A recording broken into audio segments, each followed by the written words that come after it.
आर्यावर्त विशुद्ध देश जिनका, जात्यादिवंशादि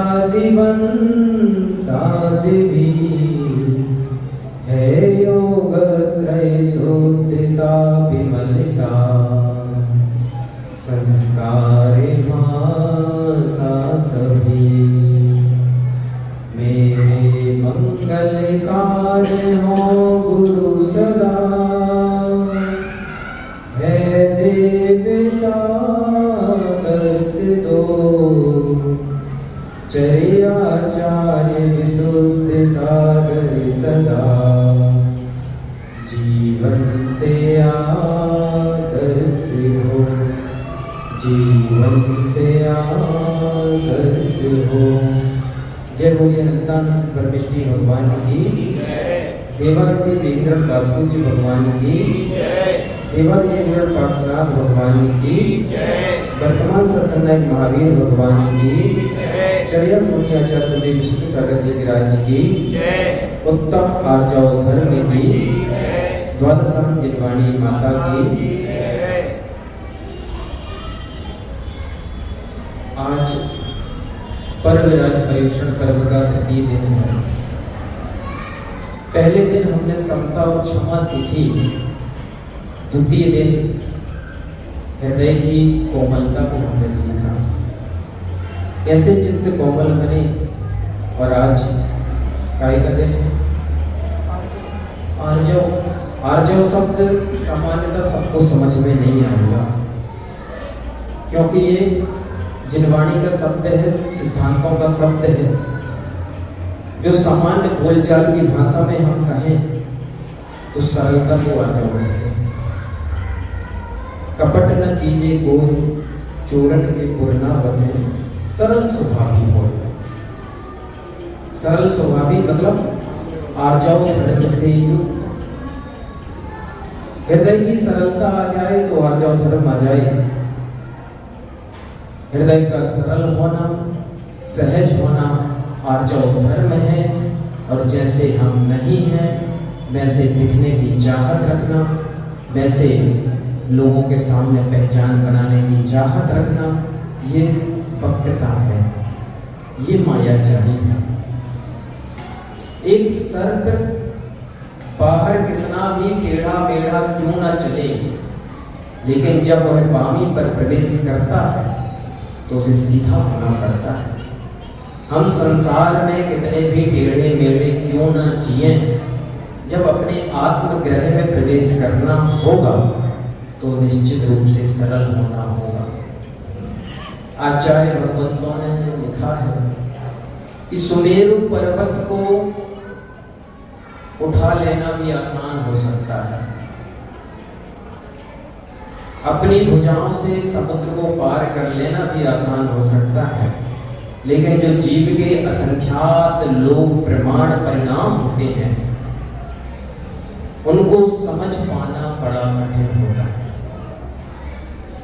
अभी जो आपको अपने परिणाम दिख भी रहे होंगे और उनको ही दिखते हैं जो थोड़ा सा सेल्फ वॉच की जिनकी आदत है, आत्मावलोकन की जिनकी आदत है, वो अपने परिणामों को परख पाते हैं कि देखो आज हमने क्रोध कर लिया, देखो आज हमने छोटे से लाभ के लिए छल कपट कर लिया। जिनका हृदय थोड़ा सरल होता वो समझ सकते हैं, लेकिन ऐसे असंख्यात लोक प्रमाण जीव के परिणाम होते हैं, उनके ऐसे परिणामों को समझ पाना बहुत कठिन होता है। जैसे दीपक जल रहा है, दीपक जल रहा है, हवा भी चल रही है। वह दीपक जो प्रकाश भी देता है, प्रताप भी देता है। आप उसके हाथ ऊपर करें तो आपका हाथ जल जाएगा, लेकिन यदि हवा चल रही हो तो ना तो वो उचित ताप दे पाता है, ना उचित प्रकाश दे पाता है। ऐसे ही वक्र परिणामों की अंदर ऊहापोह चल रही हो तो वो आत्मा अपने में स्थिर नहीं हो पाती है, ना तो वो सुख दे पाती है, ना शांति दे पाती है। वक्र परिणामों के या कुटिल परिणामों के क्षणिक लाभ तो आप देख सकते हैं, लेकिन उससे जो संश्लेषता पैदा होती है वो निश्चित रूप से हमारी आत्मा का पतन करने वाली है। गद्य की कई लाइनें 1000 लाइनें और पद्य की 4-6-8 लाइनें बराबर होती हैं। अभी लोकेश भैया ने जो मंगलाचरण भजन किया है उसकी पहली ही लाइन की जीवन नहीं पाना आसान, पाना नहीं जीवन को बदलना। हाँ, पाना नहीं जीवन को बदलना है साधना। मतलब जीवन को पाना सहजता से जीवन मिल गया है, कोई बड़ी भारी बात नहीं है, वो कोई साधना नहीं है। लेकिन ऐसा उत्कृष्ट जीवन मिलने के बाद यदि वास्तव में साधना है तो जो अनादिकाल के संस्कार हैं उनको तोड़ना, उस जीवन को बदलना, ये वास्तव में साधना है। स्वयंभू रमण समुद्र नाम सुना होगा आपने, बहुत बड़ा समुद्र होता है जिसमें महामत्स्य हुआ करता है। स्वयंभू रमण समुद्र, उसमें मत्स्य मतलब मछली 1000 योजन लंबी, 500 योजन मोटी, 250 योजन चौड़ी, ऐसा उसका परिमाप है। इतनी बड़ी मछली स्वयंभू रमण समुद्र में होती है। अबे भैया, वह मुंह खोल के सोती है 6 माह। हाँ, और इतना बड़ा मुंह होता है उसका कि छोटी मछली हो या बड़ी मछलियां हो उसके मुंह के अंदर आती हैं, बाहर निकल जाती हैं, वो सोता रहता है। लेकिन उसी के कान में एक तंदुल मत्स्य होता है, वो भी पंचेंद्रिय जीव है, मैल के बराबर। महामत्स्य के कान में तंदुल मत्स्य होता है, उसको इतना सा दाना खाने की भी सामर्थ्य नहीं है, लेकिन वो सतत विचार यही करता है कि कैसी पागल मछली है, इतनी सारी मछलियां इसके मुख में जा रही हैं, निकल रही हैं, यदि मैं इसकी जगह होती तो एक भी मछली को न छोड़, और दोनों साथ भी नरक जाते हैं, महामत्स्य भी और तंदुल मत्स्य भी। हमने कल बताया था कि जैसी विचार वैसी पर्याय, तो कहा जाता कि वो पिछली पर्यायों में एक राजा रहता है और एक सेवक रहता है। सेवक मतलब उसके भोजन बनाने वाला रसोइया। कोई मुनिराज आते हैं या कोई साधु आते हैं, सब नियम लेते हैं, तो राजा भी संकोच में नियम ले लेता है मांस का त्याग, लेकिन इतना लोलुपी रहता है कि उससे कंट्रोल नहीं होता है। तो अपने रसोइये से कहता है कि तुम चुपके से बना दिया करो और जब हमें मौका मिलेगा तो हम खा लिया करेंगे। वो बना देता है, लेकिन ऐसा समय रहता है कि उसको मौका ही नहीं मिलता है, लोक लाज का डर रहता है, और वो खाता है, सिर्फ 24 घंटे भावना करता है, और जो मांस बचता है वो रसोइया खा जाता है। दोनों मरते हैं, एक महामत्स्य बनता है और एक तंदुल मत्स्य बनता है। जो राजा होता वो तंदुल मत्स्य है, और जो रसोइया क्योंकि वो खाता था वो महामत्स्य बनता है। आचार्य भगवंतों ने ग्रंथ में लिखा हुआ स्वामी महाराज ने कि मायाचारी करने से कौन सी गति मिलती है? नहीं, नीच गति तो माया त्र्यक्यो नयस्य, मायाचारी करने से त्र्यंच गति मिलती है। विचार किया कि मायाचारी करने से त्र्यंच गति ही क्यों मिलती है? त्रियंचों का जो प्राय का शरीर होता है वो टेढ़ा मेढ़ा होता है, या उनकी चाल टेढ़ी मेढ़ी होती है। देखो ऐसा पूरा शरीर होता है, यू शेप का रहेगा, ऊंट का शरीर देखो, और विभिन्न प्रकार के अधिकतर त्रियंचों का शरीर देखो। मायाचारी परिणाम कैसे होते हैं? टेढ़े मेढ़े परिणाम, मतलब मन में कुछ चल रहा है, वचन से कुछ और निकल रहा है और शरीर से कुछ और हो रहा है, ये मायाचारी के परिणाम होते हैं। ऐसी वक्रतापूर्ण परिणामों के साथ जो हमेशा जिएगा, जो हमेशा रहेगा, उसको कौन सी गति मिलने वाली है? क्योंकि परिणाम उसने टेढ़े मेढ़े किए हैं, तो भविष्य में संभावना शरीर भी टेढ़ा मेढ़ा मिले, त्रियंच गति उसको प्राप्त हो। आचार्य वरबंद ने लिखा है पूजन की लाइनों में कि मन में होए सो बचन उचरिए, बचन होए सो तन सो करिए। यानी मन में जो हो सो उसको वचन से कहो, जो वचन में हो उसे शरीर से कहो। अब पीछे बैठे भैया वो बोले कि मन में आया किसी को एक चांटा लगा दें या दो शब्द सुना दें, तो वचन से दो शब्द सुना दिए और हाथों से एक चांटा लगा, क्योंकि आचार्य भगवंतों ने पहले जिलवाणी में लिखा है मन में हो सो वचन उचरिए, वचन हो सो फल सो करिए। रात्रि भोजन का त्याग है, लेकिन ठेले के पास से निकले हैं तो फुल्की की सुगंध आई है। अब भावना हो गई है, मन में आ गया है, सो वचन से बोल दो और शरीर से खा दो। छल पकड़ लेता है। उन्होंने ये कहा कि मन इतना सरल हो कि जिसे आप वचन से कह सकें और जिसे आप शरीर से कर सकें। मन धर्ममय हो जिससे आप वचन से कह सकें और शरीर से कर सकें, ना कि पापपूर्ण परिणाम मन में आए तो उसे कृतकार्य कर्मोदना और अतिक्रम व्यतिक्रम अतिचार और अनाचार की श्रेणी में ले जाए। ऐसा नहीं कहा। पंचम काल में मनुष्य छल पकड़ देते हैं। मन की सरलता बहुत जरूरी है और मन जटिल क्यों कर लेते हैं हम। एक बच्चा जन्म लेता है तो बड़ा सरल होता है। किसी दर्शन में लिखा है कि स्वर्ग के अधिकारी वो होंगे जिनका हृदय बच्चे जैसा सरल हो गया हो। जो बच्चा होता है उसको दुनियादारी ज्यादा पता नहीं होती है कि किसके सामने क्या बोलना है क्या नहीं बोलना है। वो जो देखता है सो बोलता है। एक बच्चा था, पिताजी घर में थे,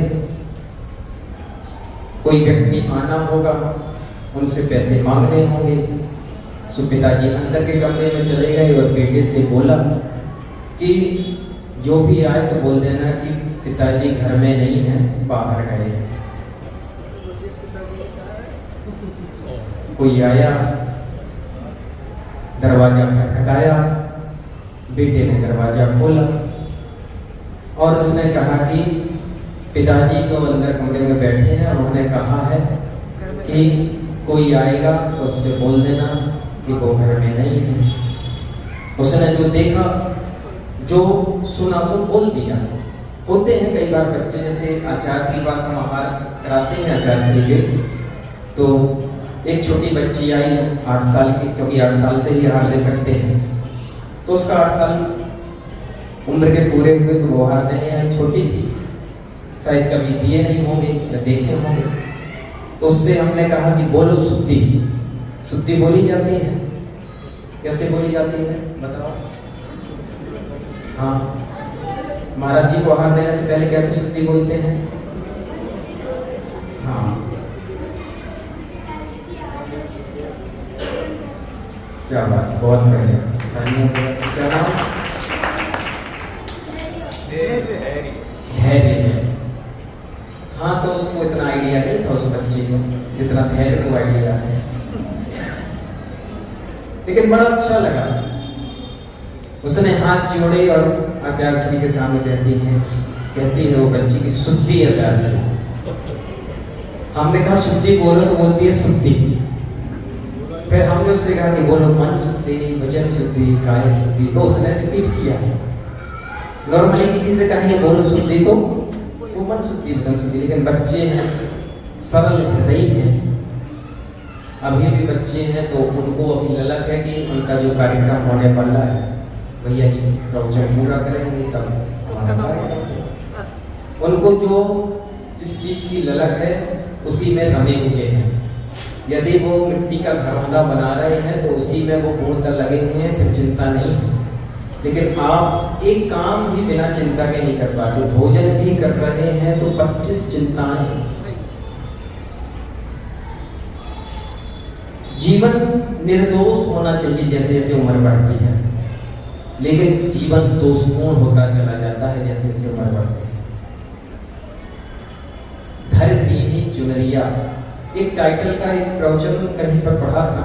मतलब हम जैसे आए हैं वैसे भी चले जाएं तो भी बड़ी भारी बात है, लेकिन जैसे आते हैं इतना सारा बोझ लेके इस सृष्टि से हम जाते हैं, इस संसार से प्राण करते हैं। और जो व्यक्ति जैसे जिएगा अंत समय में उसके परिणाम संभावित हैं वैसे ही होंगे।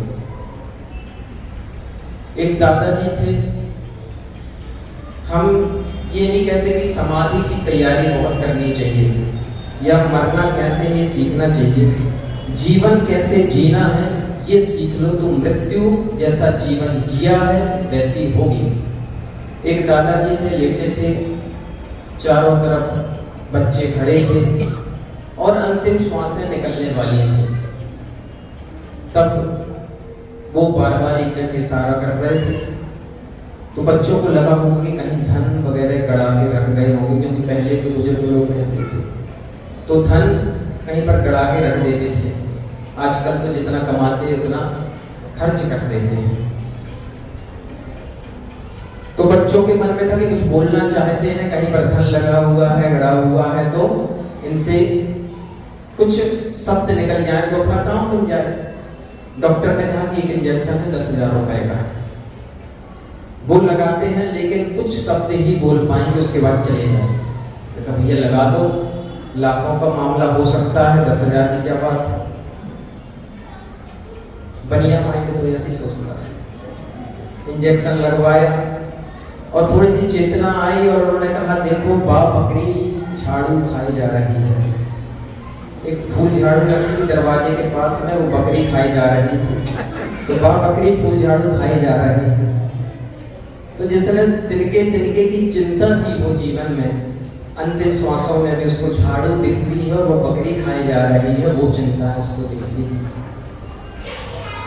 दादाजी चले। ऐसी कितनी पर्याय हमने गुजार दी हैं।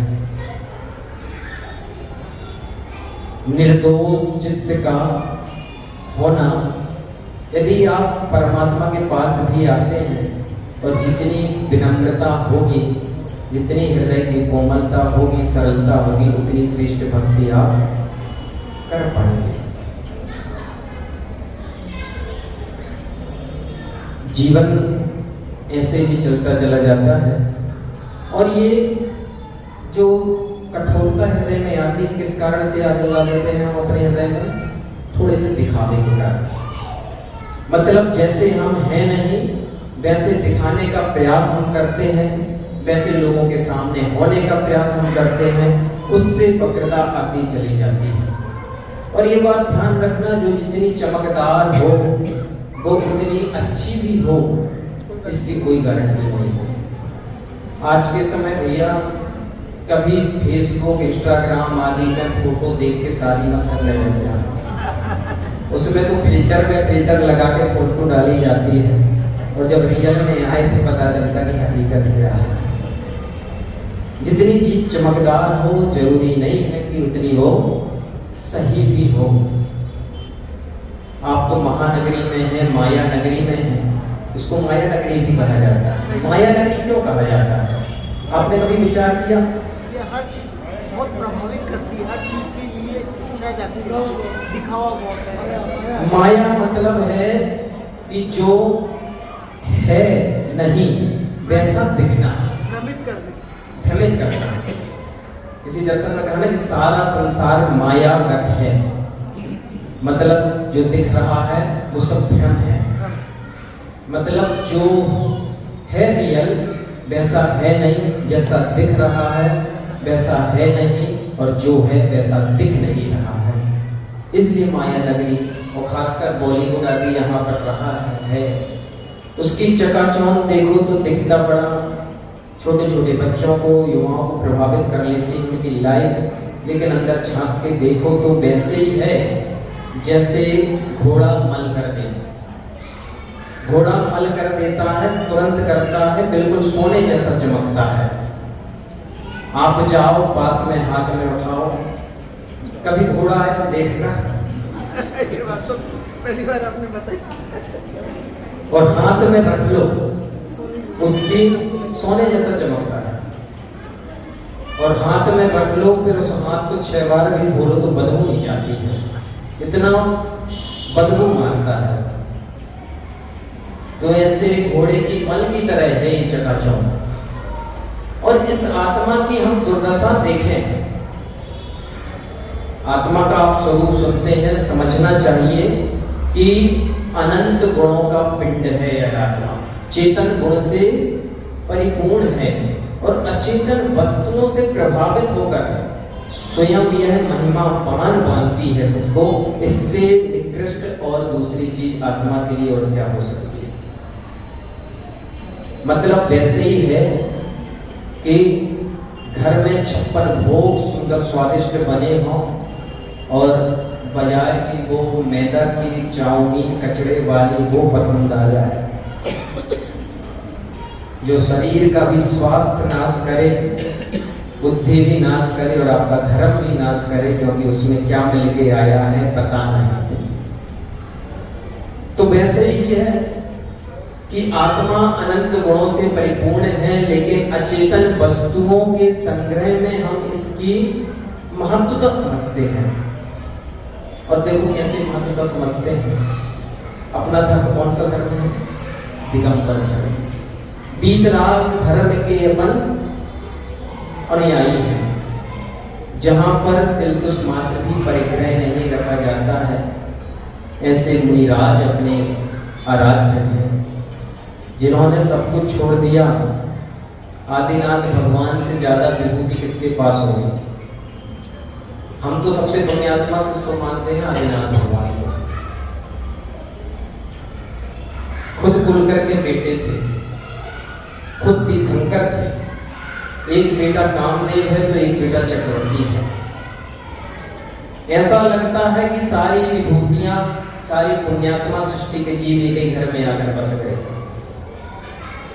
और जब उन्हें अपनी निज स्वरूप की साधना करनी थी, आत्मसुख को प्राप्त करना था, तो सबको तिनके की भांति छोड़ना पड़ा। ऐसे परंपरा के अपनाने आई है। लेकिन आज स्थिति विडंबना बड़ी ऐसी हो चली है कि यदि किसी समाज की या साधु की हमें हाई लेवल देखना है तो हम पैसों से देखते हैं, किसके पास कितने पैसे वाले जुड़े हुए हैं, या किसके पास कितने करोड़पति या करोड़ों की बोलियां जीती गई हैं, उससे हम उनके स्तर का या साधुता का हम आकलन करते हैं। यदि ऐसी सोच हो रही है तो समझना कि ये आत्मा की बहुत निकृष्ट दशा है। हम एक अलग परंपरा के उपासक हैं, जहां पर सब कुछ छोड़ने को धर्म माना गया है, लेकिन उन्हीं वस्तुओं से हम महत्वता को समझते हैं। जीवन में भी ऐसे ही होता है। यदि पड़ोसी के पास अच्छी खासी गाड़ी है, 4 गाड़ी है, आपके पास एक है, तो लोग क्या कहेंगे कि इनके पास एक गाड़ी और घर के 4 सदस्य हैं, वो भी पुरानी चला रहे हैं। आपका काम चल रहा है, लेकिन लोग क्या कहेंगे? इस कारण से एक गाड़ी और ले आते हैं, महंगी वाली ले आते हैं। एक बच्चा है, कॉलेज जाना स्टार्ट किया है, सारी सुविधाएं आपने जुटा दी हैं, वो बोलता है कि पापा मोटरसाइकिल से नहीं जाएंगे, सारे दोस्त 4 व्हीलर से आते हैं। मोटरसाइकिल से जाना भी चलता था, लेकिन सारे दोस्त उससे आते हैं तो हम भी जाएंगे। किस चीज से हम महत्वता का आकलन कर रहे हैं? बाहर की जड़ वस्तुओं से ये विचार करना। हम इसके लिए मना नहीं करते कि आप महंगे वस्तुएं ना खरीदें, ब्रांडेड वस्तुएं ना खरीदें। खरीदें यदि आपकी गुंजाइश है, खूब खरीदें, लेकिन उससे अपनी आत्मा का या अपने व्यक्तित्व का, अपनी पर्सनालिटी की उत्कृष्टता ना समझें। बस ये हमने भोग के लिए लिए हैं, इतना पर्याप्त है, लेकिन हम इससे ऊंचे हो जाएंगे, उत्कृष्ट दिखेंगे, ऐसा विचार यदि आपके अंदर आ रहा है तो समझना कि वक्र परिणाम आपके अंदर है। समझना कि अभी बहुत कुछ सुधार की जरूरत है। तो जैसे जैसे ये परिणाम घटते चले जाते हैं, दिखावे के परिणाम घटते चले जाते हैं, तो अंदर एक सरलता आना चालू हो जाती है। क्या कहेंगे लोग है सबसे बड़ा रोग। सारा प्रपंच इसी बात का है कि लोग क्या कहें। अरे मैं जैसा हूं वैसा दिखना पसंद करता हूं। अब जैसा दिख गई एक बार, अब स्थिति डाउन हो गई तो उस स्टेटस को मेंटेन करने के लिए जीव जद्दोजहद करता है, इधर उधर से जुगाड़ करके सारी सुविधाएं जुटाता है और अपने जीवन को कठिन करता चला जाता है। एक भाई है, बहन की शादी हो गई किसी अच्छे घर में, बड़े घर में। अब भाई गरीब है, रक्षाबंधन का त्योहार है। अब वो राखी बंधवाने के लिए, पहली राखी है, बड़ा संकोच करें कि बहन के यहाँ जाएं और राखी बंधवाएं। इतनी बड़ी करोड़पति घर में गई है और हमारे पास रहने को कुछ नहीं है। बड़ा मन मार के जाता है क्योंकि जाना है। बहन थी, वो बचपन से साथ थी, समझ लेती है कि चेहरा उतरा हुआ है। चेहरा बहुत कुछ बोल देता है। बीमार हो व्यक्ति तो भी चेहरा बोल देता है, प्रसन्न हो तो भी चेहरा बोल देता है। इसलिए कोशिश करना चाहिए हमेशा प्रसन्न रहे।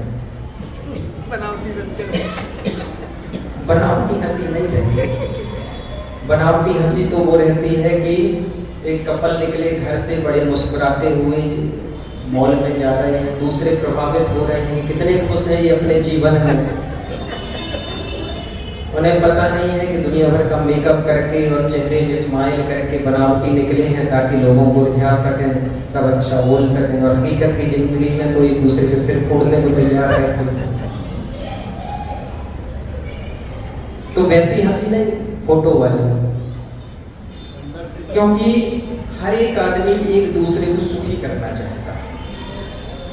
एक बेटा है, एक पिता है, वो अपने बेटे को सुखी करना चाहता है, अपनी पत्नी को सुखी करना चाहता है, पत्नी है पूरे परिवार को सुखी करना चाहती है। लेकिन आपके पास जो होगा वही तो आप दें। एक कप में चाय है, ध्यान दें, एक कप में चाय है, ठोकर लगती है, चाय गिर जाती है। मैं पूछता हूं कि चाय क्यों गिरी? कोई बताएगा? इतना कठिन तो प्रश्न नहीं है। अब आप विचार कर रहे हो कि जरूर इसमें उलझन होगी, सीधा सपाट तो प्रश्न नहीं है। निश्चित रूप से यही भाव आता है कि ठोकर लगी और गिर गई। अरे चाय इसलिए गिरी क्योंकि उसमें चाय थी, चाय नहीं होती तो क्यों गिरती? किसी ने दो बातें कही हैं, आपको क्रोध आया है, आप कहते हैं कि उसने दो बातें कही थी इसलिए हमें क्रोध आया है। इसलिए क्रोध नहीं आया है, बल्कि आपके अंदर क्रोध भरा था इसलिए क्रोध आया है। ये दृष्टि। हर एक आदमी एक दूसरे को सुखी करना चाहता है, सोचता है कि वो उसके साथ सुखी रहे। 2 सेकंड भी हम अपने साथ सुखी नहीं रह पाते हैं, 1 मिनट भी शांति से नहीं बैठ पाते हैं। एक न्यूज़पेपर दिन में 4 बार पढ़ लिया जाता है, मोबाइल के मैसेज 4 बार देख लिए जाते हैं। एक क्षण भी हम अपने साथ शांत नहीं रह पाते हैं, सुखी नहीं रह पाते हैं, और हम सोचते हैं कि दूसरे हमारे साथ सुखी रहें, शांत रहें, अहोभाव समझें। तो कैसे चलेगा? जो हमारे पास होगा वही तो हम देंगे। सब एक दूसरे को सुख बांटना चाहते हैं। मैं कहता हूँ एक दूसरे को सुखी करने की जरूरत नहीं है, आप खुद सुखी हो जाओ। ऑफिस की टेंशन ऑफिस में रख के आओ, दुकान की टेंशन दुकान में रख के आओ, घर में जब आओ तो हल्के होके आओ ताकि आपको देखकर भी लोगों को अच्छा लगे। यही बात माताओं के लिए, अपनी बातें अपने तक रखो। जब खाना खाने आए तो अच्छे से खिलाओ, प्रसन्न हृदय के साथ खिलाओ ताकि उनको देखकर भी प्रसन्नता हो। बच्चों के सामने आप लड़ रहे हैं, ऊंची आवाजों में बातें कर रहे हैं और बच्चे से सोचते हैं कि वो आपका सम्मान करेगा या वो सुखी रहेगा, तो कैसे रहेगा? इसलिए मैं कहता हूं कि हर एक आदमी अपने में सुखी हो जाए तो वह पूरे माहौल को खुश कर देता है। प्रसन्न चेहरा रहे तो देख के प्रसन्नता हो जाती है। तो करना कुछ नहीं है, जैन धर्म जो है स्वयं को बदलने की पद्धति, एक जीवन जीने की कला सिखाता है। मुश्किल काम ले रखा है सब लोगों ने कि सामने वाला मेरी तरह हो, सामने वाला मेरी बात सुने, उसको बदलने की कोशिश। बराबर, सब सामने वाले को बदलने का प्रयास करते हैं। वो सबसे बड़ा कठिन जो आसान काम लगता है, वो आसान काम लगता है लेकिन नहीं है वो और हाँ मुश्किल लगता है। इस पे चर्चा करेंगे कि कैसे दूसरे को बदला जा नहीं सकता है, सिर्फ बदलने का भाव किया जा सकता है। अभी आज करते हैं ऋजुता धर्म पे चर्चा कि अपने भावों को निर्मल करना है, सरल करना है और कैसे कैसे परिणाम वक्र होते चले जाते हैं। ढंग का जीवन जीना है कि ढोंग का जीवन जीना है? सही में तो ढोंग का जी रहे। ढंग का जीवन जीना बड़ा कठिन है, लेकिन ढंग का दिखना सब चाहते हैं और जीवन ढोंग का जीना चाहते हैं। ये बहुत बड़ी विडंबना है और शेर को सवा शेर जरूर मिलता है, ये बात ध्यान रखना। आप कितने भी मायाचारी कर लो, मायाचारी उन परिणामों को कहा है आचार्य भगवंतों ने, बांस की जैसे जड़ें होती है ना, इतनी उलझी हुई होती हैं। कभी आपने बांस का पेड़ देखा होगा? तो देखा, बांस के तो आपने जंगल देखे हैं, तो सीधा होता है।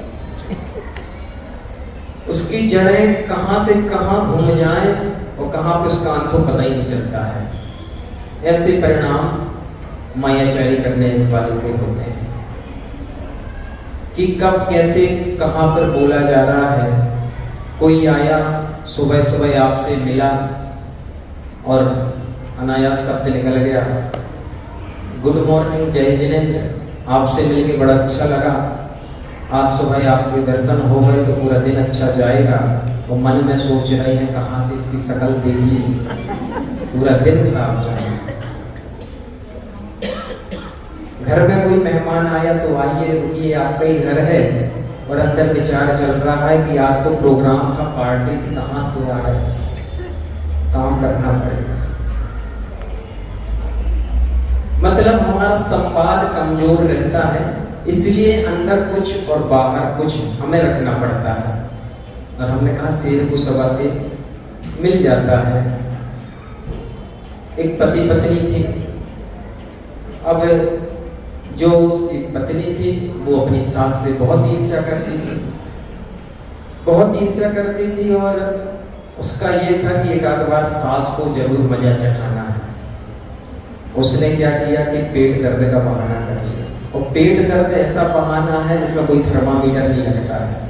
बचपन में भी जब स्कूल नहीं जाना होता था तो पेट के दर्द का बहाना बना, परमानेंट बहाना। कई बार खूब जांचें भी करा लो फिर भी दर्द है। जरूरी नहीं कि हर एक जांच में पकड़ा में आ जाए, लेकिन जो बहाने के दर्द होते हैं वो तो किसी भी मशीन से पकड़ में आने वाले नहीं। सारी ग्राफी हो गई, पकड़ में नहीं आ रहा है, 20 दिन हो गए। फिर पत्नी एक दिन बोलती है कि कल मुझे स्वप्न आया कि तुम्हारा पेट का दर्द ठीक हो सकता है यदि तुम्हारी सास, मतलब मेरी सास, तुम्हारी माँ सिर मुड़ा के और मुंह में काले पोत के सुबह सुबह आ जाए तो उसको देख के जो नजर लगी है वो उतर जाएगी और पेट का दर्द ठीक हो जाएगा। पति था वो भी होशियार था, बासी का रहा होगा। बोलते कि तुमने तो अपनी चाल चल दी, अब हमारी चाल की बारी आई है। उसने कहा ठीक है, एक दिन में तो नहीं हो सकता है, 2 दिन का समय चाहिए। हाँ ठीक है, 2 दिन का समय लिया। समय लिया गया, सुबह 5 बजे घंटी बजी, सिर मुड़ाए और मुंह में कालिक लगाई। एक महिला आई और सामने देखा उसी की पत्नी ने दरवाजा खोला था और जोर से हंसी कि देखा आज मजा चखा दिया, देखा देखो वीर वीर बाणी के चाले सिर मुंडे और मुंह काले। उसने ये बोला कि देखो वीर वीर बाणी के चाले सिर मुंडे और मुंह काले। तब वो पति बोलता है कि थोड़ा अच्छे से तो देख लो कि ये माँ किसकी है। देखो मर्दों की फेरी अम्मा तेरी की मेरी। उसने अपनी सास को बुला लिया, मतलब लड़की की माँ को बुला लिया। और लड़की की माँ कि बेटी को तकलीफ है तो पहुंच गए। अब शेर को सवा शेर मिल गया। तो मायाचारी करने वालों को मिल ही जाता है, देर सवेर सही। लेकिन हम कहते हैं मिले ना मिले, भौतिक जगत में वो उन्नति भी कर ले, लेकिन भौतिक जगत और आध्यात्मिक जगत जैन दर्शन का बिल्कुल अलग अलग है। जो आप वक्र परिणाम करते हैं, एक झूठ बोलते हैं, फिर उस झूठ को छिपाने के लिए कई झूठ स्मरण में लाते हैं, प्लानिंग करते हैं और फिर उसी प्लानिंग में दिन भर गुजरते हैं। ऐसा आप कर रहे हैं तो आपके अंदर एक बेचैनी चल रही है, परिणामों की दशाएं गिर रही हैं। हमारे एक प्रोफेसर थे रीवा में, हमारे नहीं मतलब दोस्त के थे। उसने बताया कि वो प्रोफेसर रिटायर्ड हो गए और उनके पास जो भी आता खूब मदद करते थे। उनसे कहा भी गया स्टूडेंट ने, जो उनसे बड़ा लगाव रखते थे, कि आपके पास आते हैं लोग और मदद मांगते हैं और बहुत सारे लोग मिसयूज करते हैं, उनको जरूरत भी नहीं है उस चीज़ों की, लेकिन आप सबकी मदद कर देते हैं तो आपके पास आते हैं और मदद लेके चले जाते हैं। आपको मूर्ख बनाते हैं और फिर बाद में हंसते हैं, आपका माहौल उड़ाते हैं। तब उन्होंने कहा कि देखो अब हमारा भाव ये नहीं होता है कि कौन सही आया है कि कौन गलत आया है, अब हमें मूर्ख बनने में भी अच्छा लगता है। इतनी सरलता सहजता आ गई उनके अंदर। लेकिन हम कहते हैं कि वो तो एक दृष्टांत दिया है, लेकिन जीवन में नीति का भी ध्यान रखते हुए मदद आदि हमें करना चाहिए कि कहाँ पर उचित कहाँ पर अनुचित।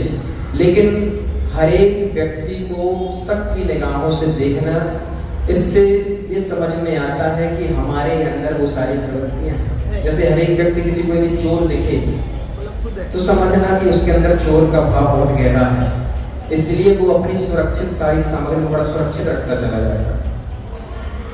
कई जगह जाते हैं, कई लोग मिलते हैं, तो हम जब कॉलेज में पढ़ते थे तब एक मित्र था, वो हर एक सामग्री को अपने बैग के अंदर रख देता और उसमें लॉक भी लगा देता। हमने कहा कि ये साबुन, सर्फ एक्सेल, ये सब चीज़ें क्यों रख देते हो?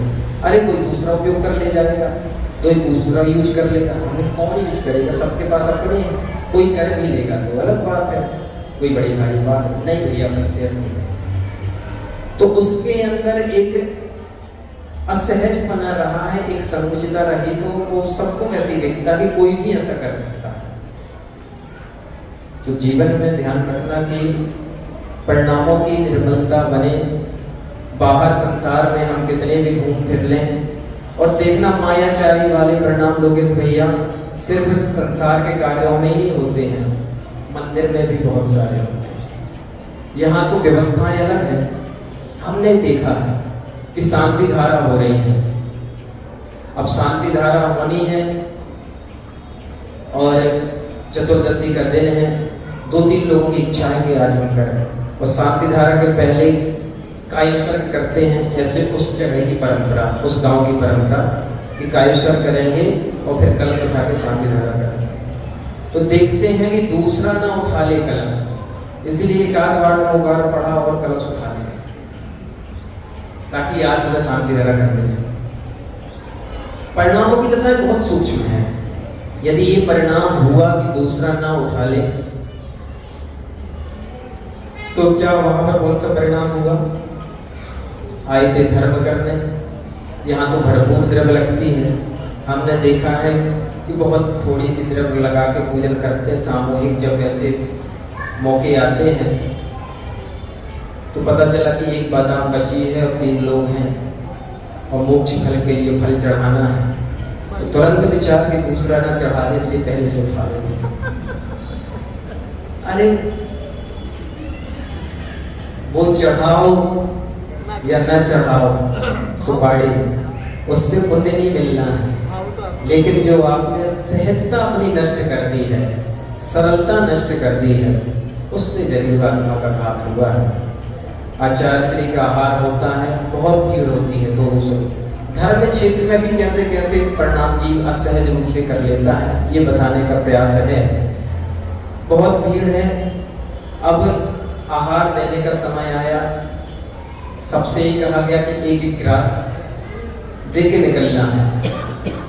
अब कुछ माताएं हैं, एक तो भीड़ को धक्का मुक्की करके आगे घुसे और फिर दे दिया, और फिर 2 मिनट बाद फिर से आ गए, पूछा कि दिया? नहीं दिया, अभी तो आए हैं। और फिर बाहर जाके अरे हम तो 4 बार दे आए। भाव ये होना चाहिए कि आहार बहुत अच्छे से हो, आप धक्का मुक्की करके बिना शोधन के दे दिए, अंतराय आ गया तो उससे और पाप लग गया, क्योंकि असावधानी पूर्वक कार्य किया है। तो ऐसे धर्म क्षेत्र में भी जीव बार बार पाप करता चला जाता है और उसे पता ही नहीं चलता है। कई बार सोचता है कि हम इतना पुण्य धर्म के कार्य कर रहे हैं, लेकिन कैसे कैसे वो परिणामों की दशाएं उसकी विकृत होती चली जाती हैं। तो ध्यान रखना, जैसे पेट्रोल है, गाड़ी में भरा है और या तो स्टार्ट करके आप रख दो, उसको राउंड राउंड घुमाओ या फिर सीधे ले जाओ, दोनों में पेट्रोल जलेगा। सीधे ले जाओगे, एक लंबी दूरी तय कर लोगे और राउंड राउंड घुमाओगे तो दूरी कुछ तय नहीं होगी, वहीं पर नष्ट हो जाएगा पेट्रोल। ऐसे ही ऊर्जा प्राप्त हुई है, यदि उस ऊर्जा का हमने सीधा उपयोग कर लिया अपने मन को निर्मल करने के लिए, अपनी आत्मा में प्रवेश करने के लिए, अध्यात्म को जानने के लिए, तो उससे आत्मा की उत्कृष्टता हो जाएगी। और दिन रात टेढ़े मेढ़े परिणाम करते रहे, छल कपट के परिणाम करते रहे, तो ऊर्जा हमने नष्ट कर ली। एक धारणा शक्ति का बड़ा अच्छा उदाहरण आता है, बात पूरी करते हैं कि कैसे दृष्टि का प्रभाव पड़ता है। सीधी दृष्टि, आचार्यों ने लिखा है कि सीधी दृष्टि भी यदि व्यक्ति की हो जाए, वो इतनी ताकतवर हो जाती है कि पत्थर को भी तोड़ देती है। दृष्टि का कमाल है। क्यों? क्योंकि एक लक्ष्य में एक टक उसकी दृष्टि हो चुकी है। तो एक शिष्य गया साधु के पास, उसने कहा कि धारणा शक्ति की क्या हैसियत होती है, हमें बताइए। उसने, साधु ने कहा कि तुम जाओ गुफा में और मैं 12 सिंघा हूं, ऐसा ध्यान करो, पूरी धारणा शक्ति से करो। उसने 2 दिन ध्यान किया और 2 दिन बाद वो चिल्लाने लगा कि मुझे इस गुफा से बाहर निकालो, मैं निकल नहीं पा रहा हूं।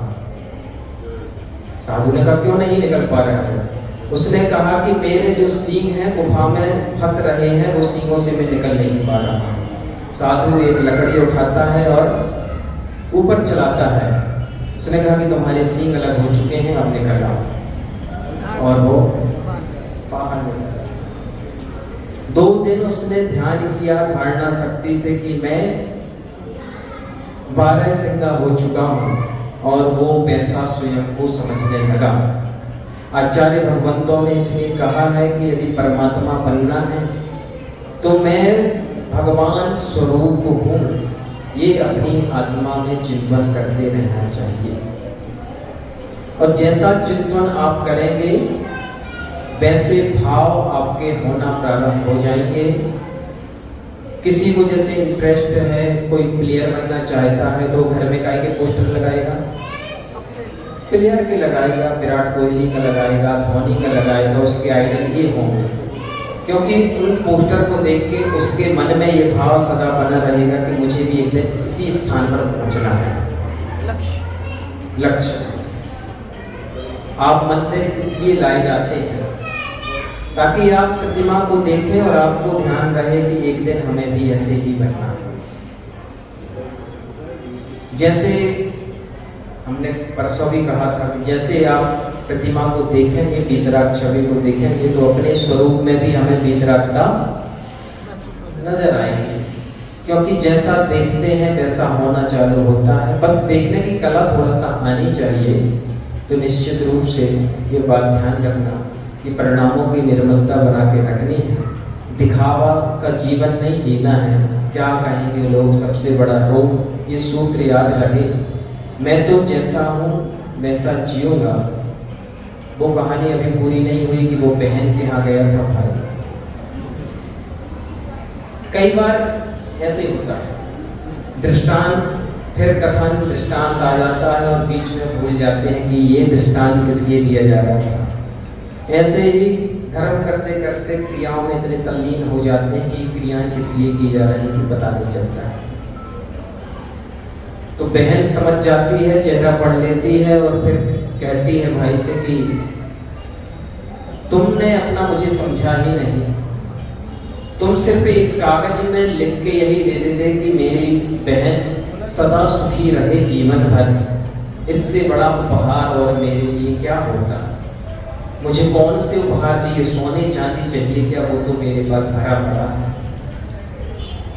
इतने सरल तो तुम्हें होना चाहिए था, जैसा मैं तुम्हें बचपन से जानती हूँ। तो कई बार ऐसी जटिलताएं हमारे जीवन में आ जाती हैं, ऐसी वक्रताएं आ जाती हैं, हम सरल और स्पष्ट नहीं बोल पाते हैं। ऋजुता का अर्थ ही है सरलता, स्पष्टवादी होना। अभी स्पष्टवादी दूसरे के मायने में होते हैं, दूसरे के दोष बराबर देखे तो बराबर बोल दिया, अरे भैया हम स्पष्टवादी हैं, जैसा देखते हैं वैसा बोलते हैं। अरे दूसरे के बारे में स्पष्टवादी मत बनो, अपने बारे में स्पष्टवादी बनो।